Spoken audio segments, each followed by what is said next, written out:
It's good, YouTube. Quinn Wade coming to out that instant basketball analysis on Analysis Playground on YouTube, exclusively on there forever. And we're gonna talk about how them San Antonio Spurs ended up beating the Clippers 118-99. They held the Clippers to under 100 points with no Wembanyama in this game. That was good to see. The Clippers go to 39-38 and 21-17 at home. They was at home in this game.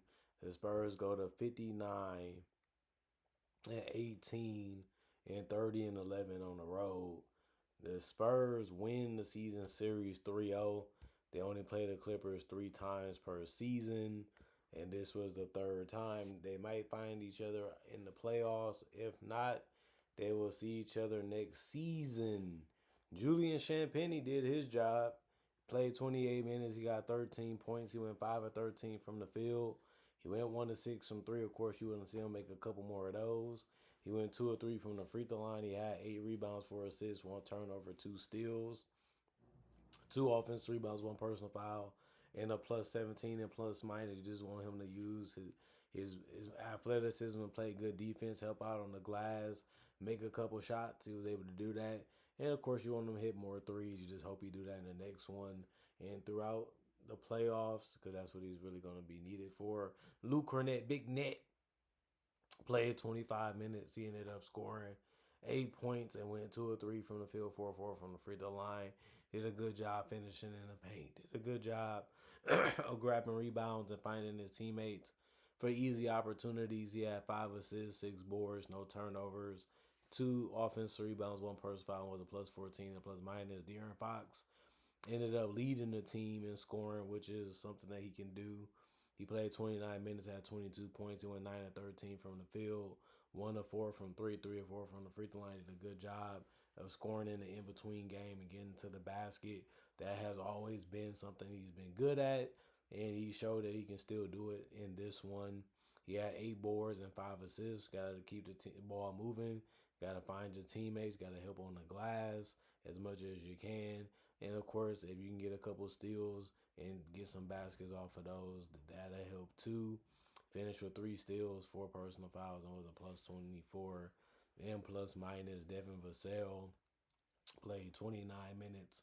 He ended up getting 14 points and went 5 of 12 from the field, 3 of 8 from 3, 1 of 1 from the free throw line. He had 10 rebounds, so he finished with a double-double. He had the jump shot going. It ended up being a good night from him because he also had 2 assists with no turnover throughout the entire game. He also had 2 offensive rebounds, 1 personal foul, and was a plus 4.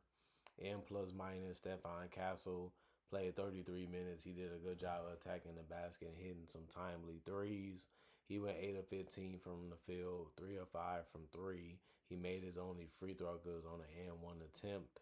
He also had 4 rebounds, 5 assists, 5 turnovers, 4 personal fouls, and was a plus 5 and plus minus. A little sloppy here and there throughout the game, but it can be that way as a ball handler. We all understand that. Harrison Barnes ended up hitting a 3. That was the only shot that he made because he missed his 2-point shot. He did have 2 assists, no turnovers, and a block. No personal fouls, and was a plus 11 and plus minus. Kelly Olynyk played 3 minutes. He missed his only shot, which was the 3. He had 2 rebounds, no turnovers, no personal foul, and was a 0 and plus minus. Keldon Johnson played the most minutes off the bench, and he was really good attacking the rim, and he ended up making the 3. He finished 1 of 2 from 3, 6 of 11 from the field. He also grabbed a lot of rebounds, which was 6. He's doing a good job of scoring and rebounding every single game. He's been the guy that you can come in and call and say, we need you to do exactly this as much as you can. He's been so consistent at grabbing boards and scoring in double figures this season. Very good season from him. 1 assist, 1 turnover, 2 offensive rebounds, 3 personal fouls, and a plus 18. And plus minus, Harrison Ingram played 3 minutes. He scored a basket, and then he had 1 turnover, no personal fouls. It was a 0 and plus minus. Carter Bryant also scored a basket, but he ended up missing his only 3. He missed a 2-pointer, so he finished with 2 points in 10 minutes. He did have 1 rebound, 1 turnover, 1 offensive rebound, which was his only 1. He had 2 personal fouls and was a minus 7. And plus minus, Bismack Biyombo, 3 minutes. He didn't score a basket because he didn't take any shots or attempts. He did have one rebound though, no turnovers. A personal foul was zero. And plus minus Jordan McLaughlin, 4 minutes he had 2 points. He went 1 or 2 from the field, which was good, but he only had one assist and one steal, which is still good because he played only 4 minutes and then he had no personal foul. It was a minus 12, minus two and plus minus. And Dylan Harper has really been stepping his game up. He played 25 minutes, had 19 points, went 8 or 12 from the field, 2 or 3 from three, 1 or 1 from the free throw line. He's starting to figure out when to shoot, when to attack the basket at the NBA level, and it's a good thing for him to start figuring out because it's getting time for the playoffs, and of course you want him to be as effective as he can, whether that's passing or scoring. Well, tonight he did a good job of passing and a good job of scoring at a high level and at an efficient level. He had 2 rebounds, 5 assists, 2 turnovers, 1 steal, 1 offensive rebound, and the worst thing he probably did was have 4 personal fouls in those 25 minutes. Other than that, he was a plus 11 and plus minus by the end of the game. And then you look at the Los Angeles Clippers, they played everybody besides Bogdanovich because they got blown out in this one. Quiet of Claude Leonard wasn't the problem though. He went 10 to 16 from the field. The mid range was on automatic in this one, and so was the 3 point shot. His jump shot was just very, very good in this one, and it wasn't much that the Spurs could do to slow him down or stop him or make things difficult. His jump shot and his ability to crush separation, his ability to get the space he needs to get a quality look off is what they couldn't stop, and it ended up working for him all night. He has 6 rebounds, 5 assists. He's becoming a better playmaker the last couple years, and it's mainly because he has more respect from his opponent defensively. He had 2 steals, and they was really good ones that he was able to be at the right time. He ended up putting the right effort to get the steal at the right time, and it ended up working out for him. He also had 1 offensive rebound, no personal. It was a minus 3 and plus minus. John Collins had a nice offensive rebound, nice finishes around the rim, and he used that jump shot a couple of times from the fadeaway or just pull up. He had 18 points, went 6 of 8 from the field, 3 of 3 from the free throw line. He ended up having 1 turnover, 2 offensive rebounds, 1 personal foul, was a plus 6 and plus minus. You just happy that he scored in double figures and helped on the glass. And then Derrick Jones Jr. didn't give you enough again. He played 24 minutes, had 4 points. He went 2 of 6 from the field, 0 of 2 from three. Not enough in this one. He did get 4 rebounds, 1 assist, and no turnovers and no personal fouls. And he did finish as a 0 and plus minus, but they needed way more from him defensively and offensively. And then Brook Lopez kept hitting shoot shots with his arm, like a hook push shot. And then other than that, he went 3 of 12 from the field and 0 of 4 also from three. He was not a consistent offensive player for them in this one. Although he took shots like he was, it definitely wasn't enough, and he was one of the reasons why they couldn't stay in the game enough to win it. He did have 6 rebounds, 3 assists, no turnovers, and a block. 1 offensive rebound, 4 personal fouls, and was a minus 12 and plus minus. Darius Garland was held to only 11. That's low for him. And he took a quality amount of shots to have a chance to have a big night, but it didn't happen the way that he wanted it to. And he did take the most shots on the team. He went 5 of 17 from the field, 1 of 8 from three, and 0 of 2 from the free throw line. Just a bad shoot night from him. Even if he was open, he just wasn't making them. He had 2 rebounds, 3 assists, 1 turnover, 1 steal, 1 block, 3 personal fouls, and was a minus 19 and plus minus. He did everything besides make a free throw. And that was actually surprising too because he's a good free throw shooter in his career. Couldn't make any tonight, even though he only shot 2. Nicholas Batum didn't even take a shot in 6 minutes, but he still got 2 rebounds, 1 assist, 1 turnover. One of his rebounds was offensive. He had no personal fouls. Was a minus 16 and plus minus. Chris Dunn played 21 minutes. He ended up having 3 points. He went 1 of 4 from the field, 0 of 2 from three, 1 of 1 from the free throw line. Of course, you would like him if he would have made more shots and made more plays, but it didn't happen. 4 assists is good. He also had 1 rebound, 1 turnover, 2 steals, and a block.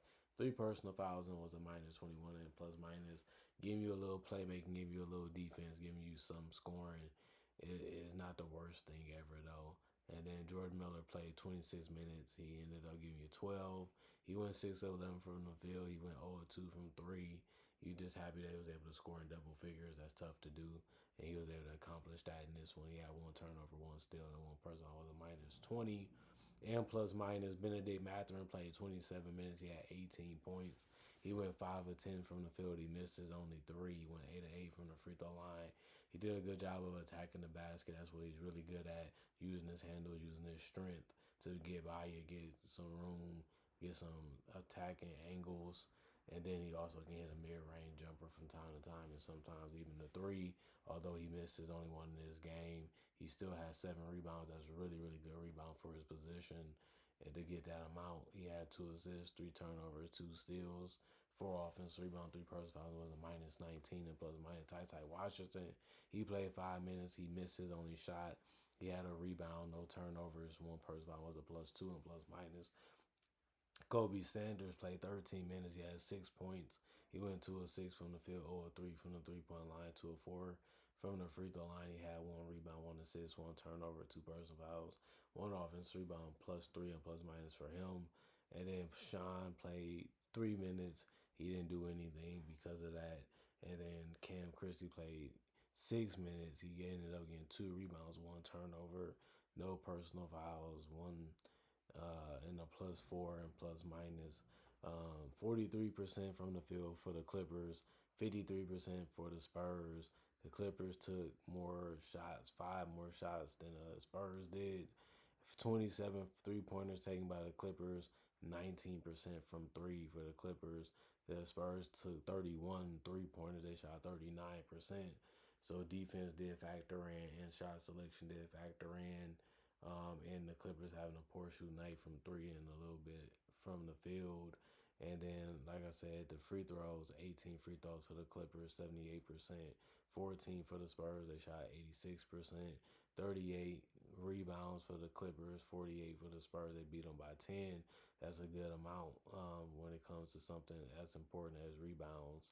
And then 20 assists for the Clippers, 30 for the Spurs, 10 turnovers for the Clippers, 14 for the Spurs, 8 steals for the Clippers, 7 for the Spurs, 3 blocks for the Clippers, 2 for the Spurs, 10 offensive rebounds. Both teams had that, but the Spurs had 10 more defensive rebounds, while the Clippers finished with 28. The Spurs finished with 38, and then 18 personal fouls for the Clippers, 21 personal fouls for the Spurs, and it ended up being a game where the Clippers just couldn't get anything going enough for them to be able to win this one. The Spurs was just on top of them. They never wanted to get off of them. They never wanted to make it easy for them to get up. Once they knocked them down, they stayed controlling everything. And the Clippers kept trying to find a way to get back in it. Never happened. Never even came close to happening. And the Spurs closed this one out in blowout fashion. Comment, like, subscribe, share, hit the notification bell to get the analysis when it first comes out. Thank y'all for watching. Thank y'all for checking out the channel. Y'all stay blessed up. Y'all stay good. Peace. And I'll see y'all later today, hopefully more analysis.